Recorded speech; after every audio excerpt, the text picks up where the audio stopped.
If you've always wanted to know the secret behind the shiny top on a loaf of bread, bakery-style buns, Bavarian pretzels, turnovers, butter cookies, and more, then this is the video for you. It's such a simple recipe. In a small bowl, whisk together 1 large egg and 1 tablespoon of half and half. If you don't have half and half, you could use heavy cream, whole milk, or even water, but I've had the best luck using half and half. You can use this right away, but I would suggest mixing it up about 30 minutes before you need to use it. Letting it rest a few minutes before using just helps the ingredients to combine together a little better. Make sure both ingredients are mixed together well and set aside.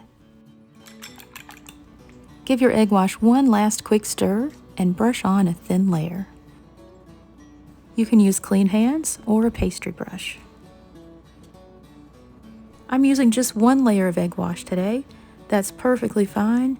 If you want, you can allow the egg wash to dry for about 10 minutes and add a second layer. One of the most important things when applying an egg wash, try not to get too much. Definitely don't let it pool around the edges. Just try to keep it nice and even, just a thin layer over the top and sides. If you haven't already and you really love to bake, please subscribe to my channel and tap the notification bell to be the first to know when I upload my new video for honey wheat bread. If you want to add a special touch to your bread loaf, try scoring with a sharp knife. Angle your knife slightly to one side or the other. Just one line down the middle, or get creative and carve any shape you like.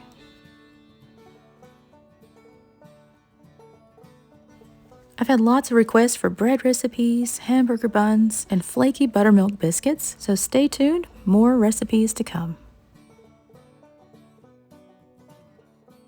So after I scored the loaf, I let it rise one more time, around 30 to 40 minutes. I placed it in a hot oven for about 36 minutes, and here's the finished product. An even, beautiful, shiny top on this homemade loaf of honey wheat bread. No processed chemical additives, just pure, simple ingredients. Thanks for watching, and I'll see you next time.